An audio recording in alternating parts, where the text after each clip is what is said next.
Before Adam, before the Garden of Eden, before the first sunrise over the earth, what existed? The Bible begins with the words, "In the beginning, God created the heavens and the earth."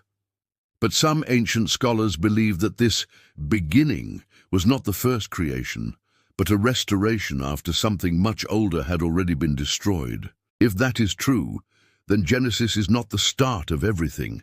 It is the story of a world rebuilt from the ashes of a forgotten past. The second verse of Genesis says, "The earth was without form and void, and darkness was upon the face of the deep." In Hebrew, the phrase tohu vabohu does not simply mean formless and empty. It means devastation and ruin. Why would God create something already ruined, unless something catastrophic had happened before?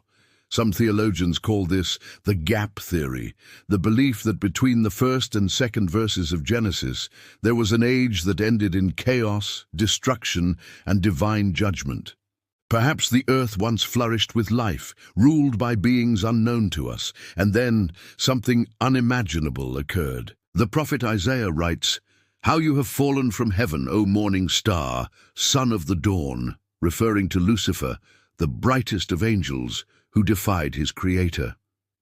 The fall of Lucifer was not a quiet rebellion, it was a cosmic war, a war that may have shattered the heavens and scarred the earth itself. Some ancient writings describe a third of the stars falling with him, a poetic image, or perhaps a memory of something more real, a time when light turned to darkness and creation trembled under celestial conflict.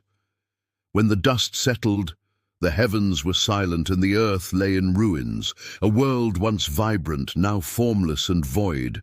Then came the words that echoed through eternity, "Let there be light." It was not the creation of something from nothing. It was the restoration of something lost. Light returned, order replaced chaos, and life was breathed once again into the world. But who lived in that world before Adam? Across every ancient culture, there are whispers of forgotten civilizations, stories of Atlantis, Lemuria, and Mu, tales of advanced beings who walked the earth, who harnessed knowledge and power beyond understanding, and who vanished after a great cataclysm. The Sumerians spoke of the Anunnaki, beings from the heavens who shaped early humanity. The Book of Enoch describes the Watchers, angels who descended to earth and revealed forbidden wisdom. Could these legends all point to a single truth? That before Adam, there was another creation, a race, or perhaps many, that fell into corruption and was wiped from existence. Archaeologists continue to find megalithic structures that defy explanation, ancient temples built with precision so perfect that even modern technology struggles to replicate it. Who carved those stones? Who aligned them with the stars?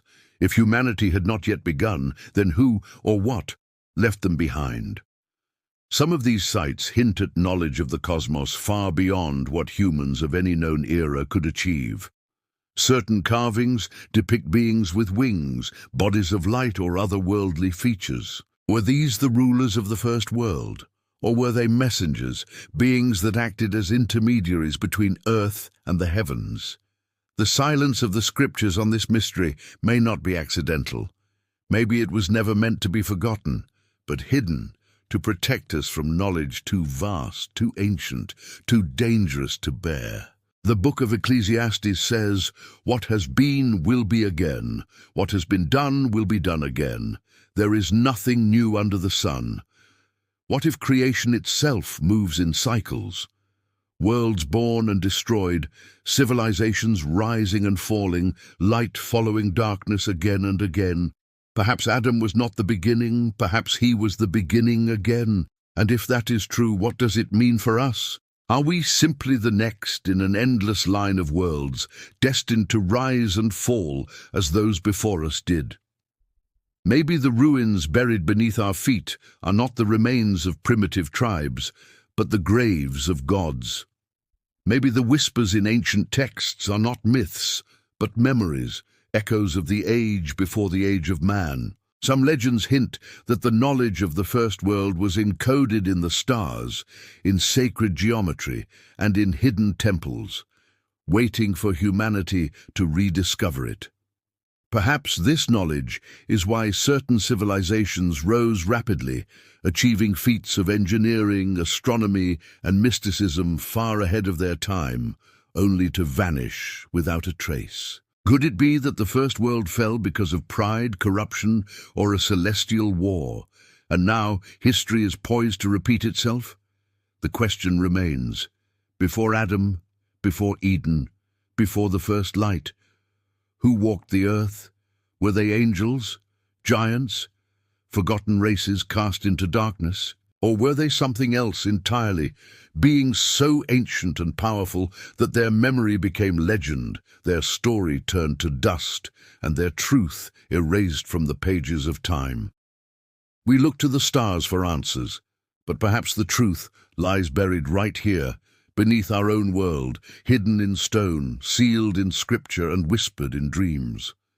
Before Adam, before Genesis, there was something that lived, something that fell, and something that waits to be discovered once more. Could we, unknowingly, be walking in the remnants of this ancient, fallen world? Are the mysteries around us clues left by those who came before, waiting for the right time or the right people to uncover them?